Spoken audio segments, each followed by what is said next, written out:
music is kind of fun. No? Still feel like I need a margarita or something. Welcome, Alison. Welcome, Carlos. And we are on episode number 15. I know. 15. I had to really think about that. What? I have to start having like a tear off calendar or something, you know, Yeah. so we can keep up. We were talking about if you actually listen to our podcast after we package it and send it to the public. Yes. Do you? I got her. I've listened to some. I don't like the way I sound. You know, so the more I listen to it, I'm like, ooh, that's cringy. You know, that's funny because it is my biggest thing too. I think that I sound kind of stupid. I think the same way. And in fact, when I hear myself, I go, do I really sound like that? Yeah. And guess what my husband says? Yes.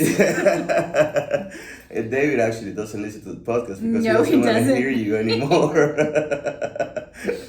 Busted. Yes. No, but I like my favorite place to listen to the podcast. And, you know, I do listen to it all the time because I want to, first of all, I need to know if the quality, so it's a quality control situation, you know, make sure that the sound is okay, you know, it could be better, it always could be better.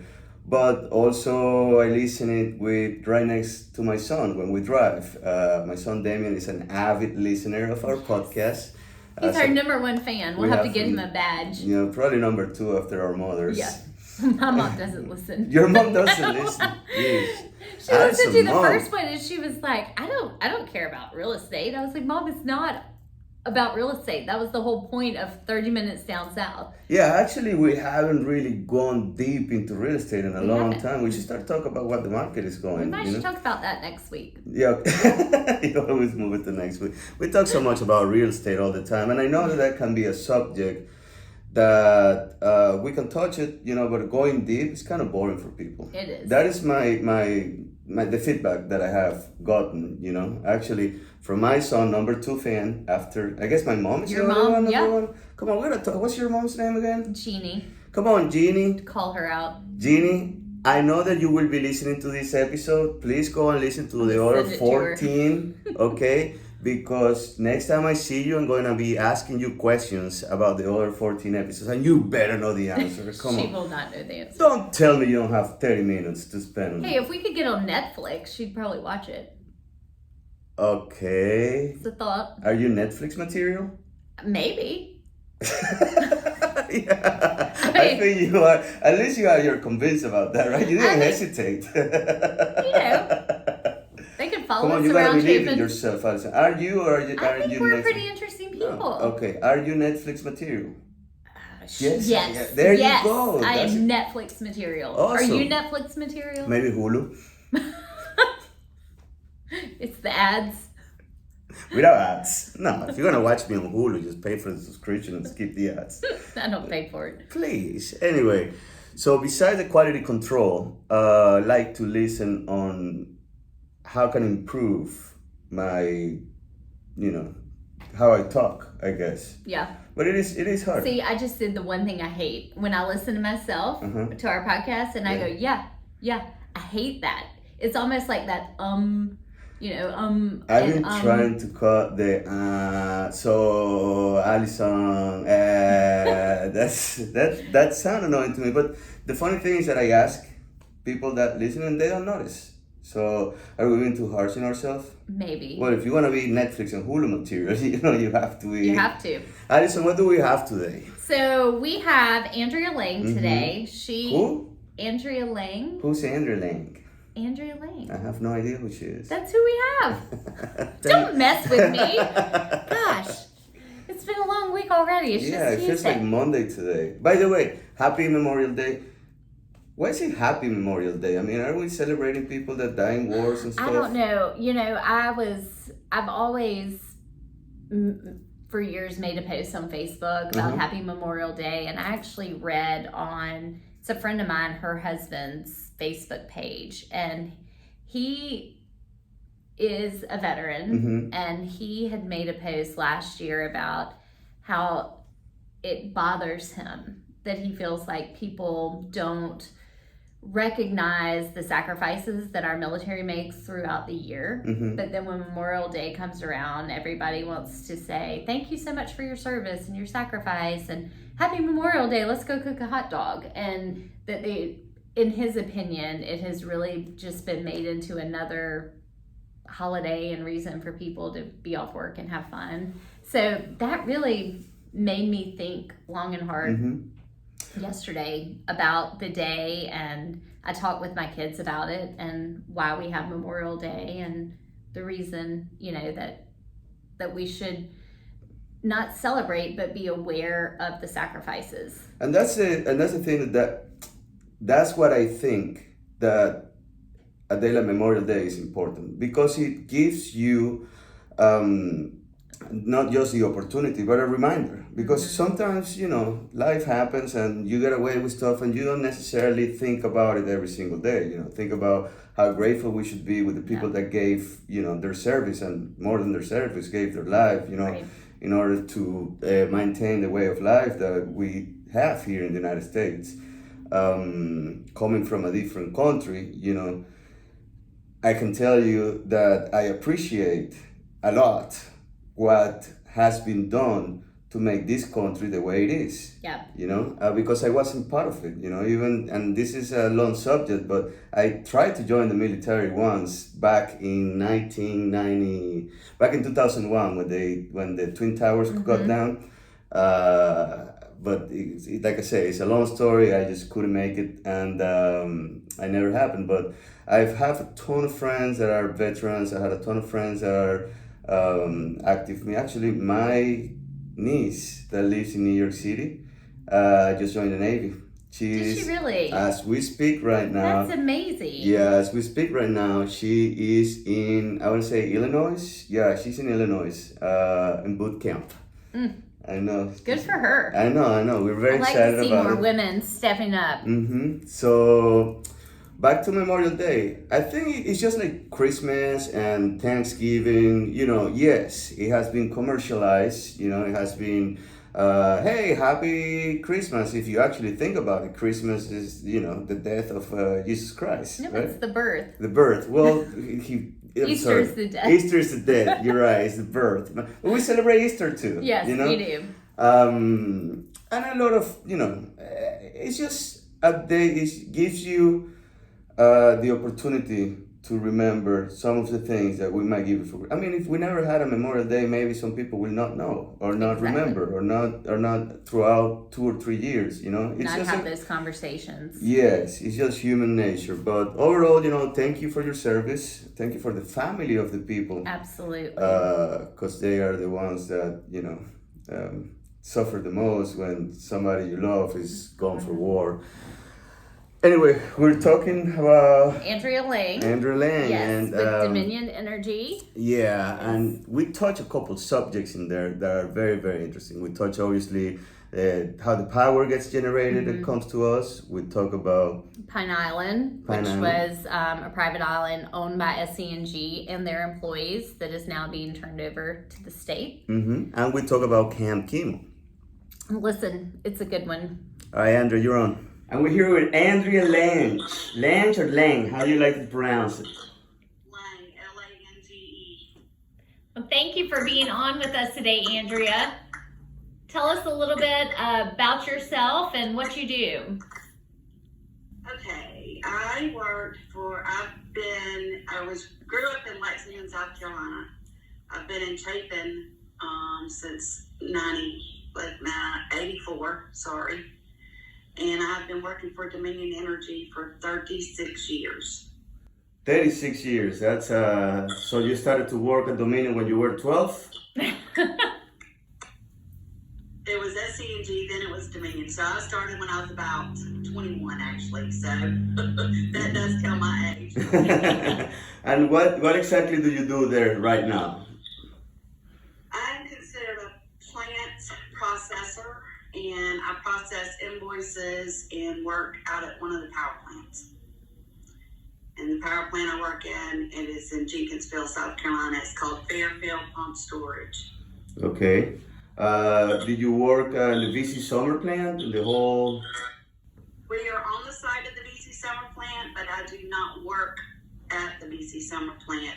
Actually, Jenkinsville actually has 4 plants in its area. We have Par Hydro, Par Gas Turbines, and we have Fairfield Pump Storage, and then we have BC Summer Units number 1. Okay, I think a lot of people don't realize that. Especially with, the past 7 years or so, it's like BC Summer gets all the attention, but people don't realize there are other plants out there as well. So what is your role at the plant? I order all the materials, process all the invoices, just do day-to-day administrative work that needs to be done, handle anything that comes my way. We have like plant outages. In fact, we're in a plant outage right now where we're going in and doing cavitation in one of our units and then replacing some of the electrical work and stuff like that. So we get really busy this time of year during the spring when we're in an outage. Okay. Thank you. And I know that your son is a lineman too.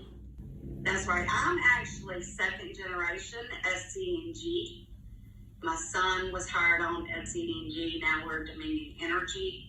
So he is third generation, and he's a lineman out of the KP office. Okay. Well, we appreciate him keeping our power on when the storms come through. Yeah. So, a lot of people don't realize it's the makeup of what it takes to turn on a light switch. When you're in your house, to turn on a light switch, everybody thinks it's just those lines coming into your house. But that's not what it takes. It's like to turn on that light switch, it starts at the power plant, then it goes through transformers that are big, big transformers. Then it goes to your high lines, and then it goes to another transformers and goes to the lines that come into your house. So it's people at the power plants, it's people on the transmission, it's people in the substation, and then it's your lineman that feeds it into your house. So it's a lot of steps just to be able to turn on that light switch every day. And a lot of people don't realize that. Yeah, I'm one of those. I always give it for granted, and just bitch about it when the power is so gone and the power is off, and like it's just a cable. Where's the other? Why can't we solve this problem immediately? It's not, because something can happen at the power plant that could also cause you not to have electricity. Something can cause in the substation a squirrel could get in the substation and tear up one of the substations that are in there. A snake, anything like that can make you have flicker your lights or turn your lights off, and until we do some switching or we fix it or something like that, you don't have electricity. It's not just a storm coming through. It's a makeup of a lot of things. It's not just one thing. And the majority of the power that we get comes from the dam, correct? Comes from the hydroelectric. So where I am, and y'all are in Chapin too, but where I am, it's Fairfield Pump Storage. We are a hydro plant also, like what you have at the dam, but we pull the water from Lake Monticello. So during the day, we have 8 units. We can run through generators, pull the water out of Lake Monticello, push it into the Broad River. Then at night, we actually can pump water out of the river and push it back into Lake Monticello. So what we do is we maintain the lake level for BC Summers to run and discharge into Lake Monticello. And we also keep the temperature by dumping water from the Broad River into the lake. We keep the temperature within 10 degrees for no fish kill, to keep the environment right and all that. So it kind of keeps within 10 degrees every day. It kind of keeps the lake level at a certain temperature for environmental reasons. I think a lot of people don't realize that when they move to our area, they think they're moving to Lake Murray. It's a recreational lake, and they don't realize what it provides. And then, especially when you ride out towards Jenkinsville, Lake Monticello is beautiful. and people don't realize the true purpose of that body of water. No, they don't. It was built just like Lake Murray was built, Lake Monticello was built for generation purposes. It was man-made built, just like Lake Murray. Awesome. And talking about the lakes, I know you are in the board of Pine Island. Is that correct? Yes. Why are you laughing? And I'm actually the vice president. I was vice president of Pine Island. So, what's your question? All right, well, for those that don't know, can you give us a little bit of history and explanation of what Pine Island is, or was, or will be? Pine Island was a club that was employed youth that SCNG had many years. I actually went to it to my entire life because I'm, again, second generation. And it was used by the employees who always invited the community in to enjoy fireworks or have a cookout or have a birthday party or have an anniversary party or have a wedding or whatever. It was it's a big club that's on Lake Murray. But due to the BC summer, how do I want to say this? What happened with BC summer, which Collapse. do with employees, we ended up we're trying to give it to the state because there's taxes that are owed on the equipment and the stuff that are out here for BC Summers Units 2 and 3. So it's going to be state owned. Hopefully by next year it may be opened back up.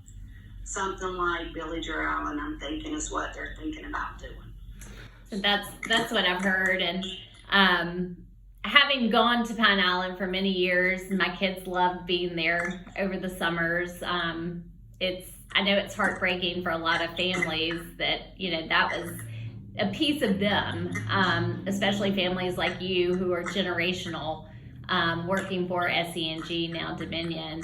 I've heard a lot of talk, I guess you would say, about Pine Island being given to the state and what the state is planning to do with it. A campground was one thing I heard. Is there any truth to that, Andrea? They're not really saying at this time. It's been a process, and they're not really telling us exactly what they're going to do with it when they get their hands on it. Okay. So it's, for some reason, it's been a long process, and I don't know all the details and all that about that, but we're thinking by the middle or end of this year, it's going to be transferred. So as of today, right now, Pine Island is still owned by Dominion, and Dominion employees still are able to use the facilities, or? We have not been able to use it since COVID. They shut it down before COVID, and they're not going to open it back up for employees. See, a lot of people don't realize too, the employees actually pay a fee to be a member. Not all employees were members. If they chose not to be a member and pay the fees, then they wouldn't.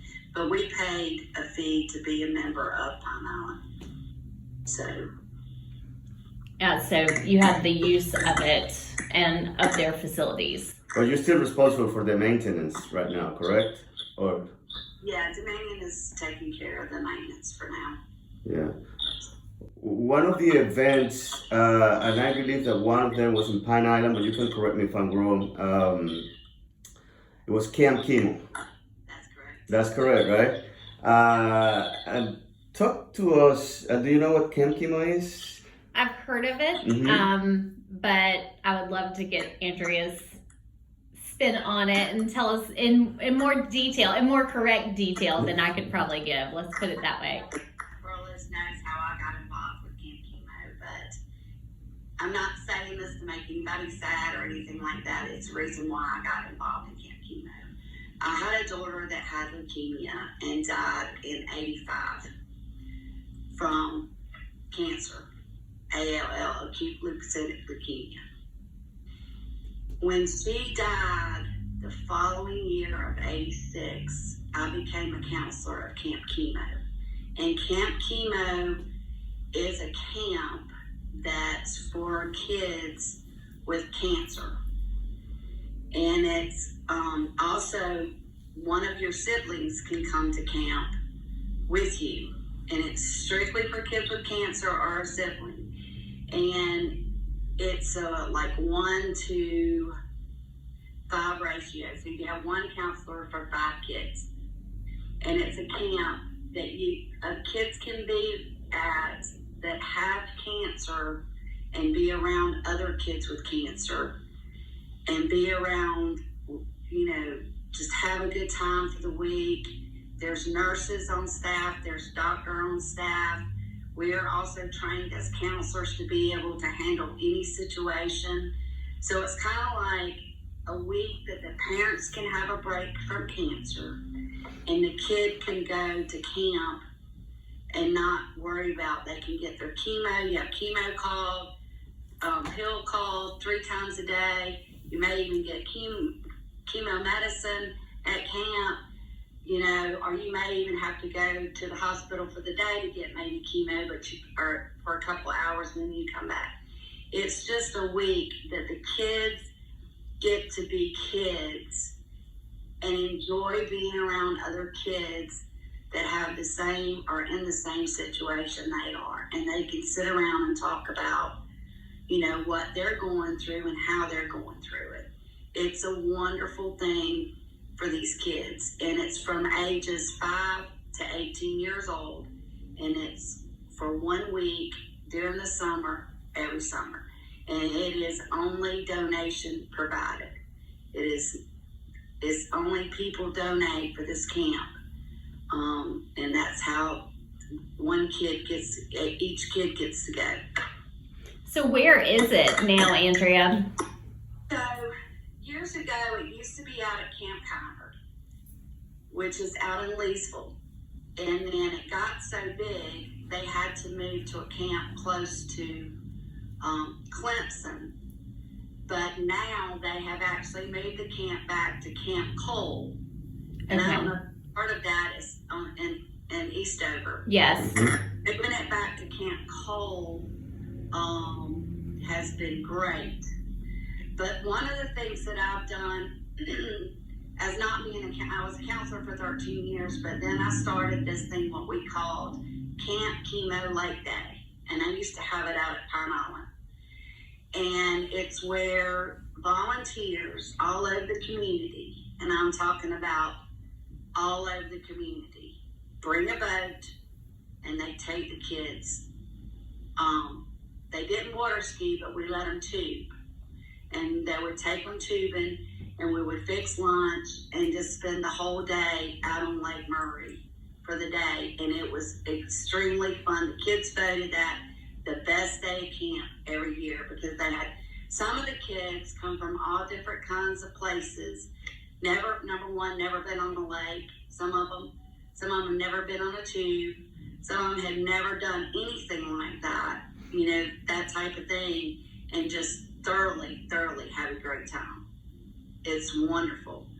So this is probably the 3rd year we haven't had it because number one, COVID, and they wasn't letting kids go off the campground. And then this year, we really don't have a place to have it this year. It's such a large event and a lot of boats, and we just don't know of a place on Lake Murray or any of the lakes around Columbia that we could have it at this year. So we have been searching for a place to try to do that. So hopefully by next year, we'll be able to do that. But camp is actually this year, and it's the 2nd week of July. How much space do you need? We have between 20 and 25 boats that volunteer and come take the kids. Mm-hmm.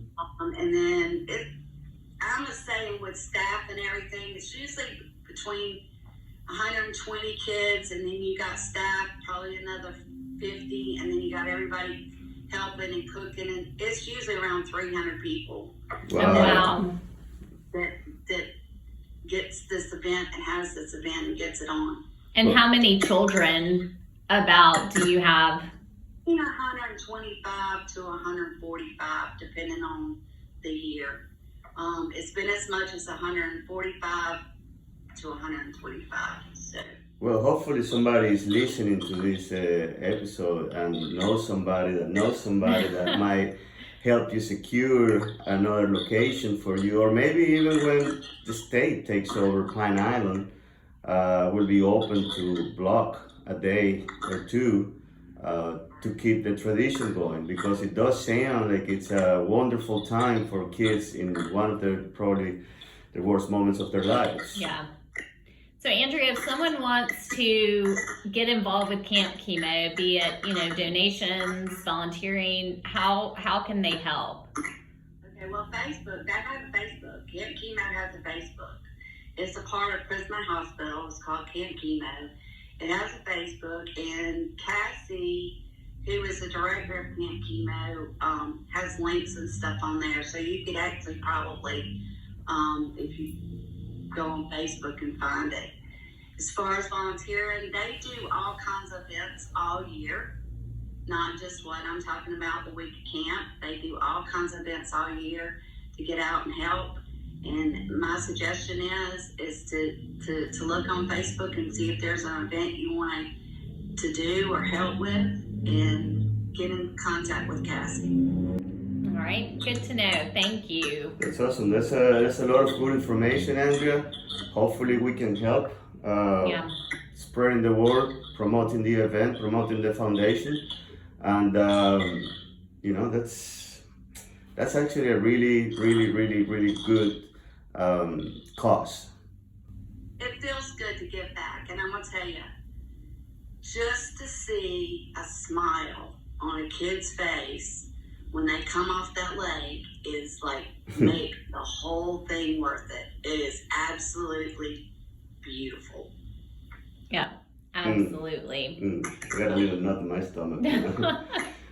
Well, Andrea, thank you so much. Thank you so much for your time, for all the information that you shared with us. I think it was pretty great. Yes, and, thank you. Oh, you're welcome. And if we can help out in any way, let us know, and we'll do our best to put the word out there and get more people involved. Sounds great. Thank you. Y'all have a good day. You awesome, too. Andrea, you too. Bye. Bye-bye. Wow. That was very moving. Very thankful for people like Andrea who take a heartbreaking situation and turn it into good and giving back to help other families who are going through similar situations. I can't imagine. That must be one of the most difficult situations any family has to go through. And being able, like she said, to have some sort of normalcy, even for a short time, but it's one day, like she said, it's just one day that you don't think about cancer, one day that you don't think about any of that. Just go and, I just can't imagine people. She mentioned kids have never seen the lake, and then now they're out and they're tubing for the first time, and oh my God. I wish we could find a place that they could actually have that one lake day again for Camp Kemo. So if anybody's listening that has a facility or knows of a place that could accommodate multiple boats up to 300 people, please reach out to us, because it would be a great thing if we could kind of help them get that kick started again. That'd be great. That'd be amazing, because I don't know. It was a touching ending of that interview. Well, it's not an interview. It's like a conversation. Yeah. But yeah, Allison. Well, also, if you don't know somebody that has several acres on the water, you can donate, right? Yes. You can donate. She said visit Camp Kemo's Facebook page. There are multiple ways to donate, volunteer, and get involved with that organization. Camp Cole too? Yes, I'm familiar with Camp Cole as well. Awesome. And well, that's 30 minutes, Allison. Yes, unfortunately. 30 minutes. Gotta go. Yeah. See you next week. Bye. See you next week. See ya.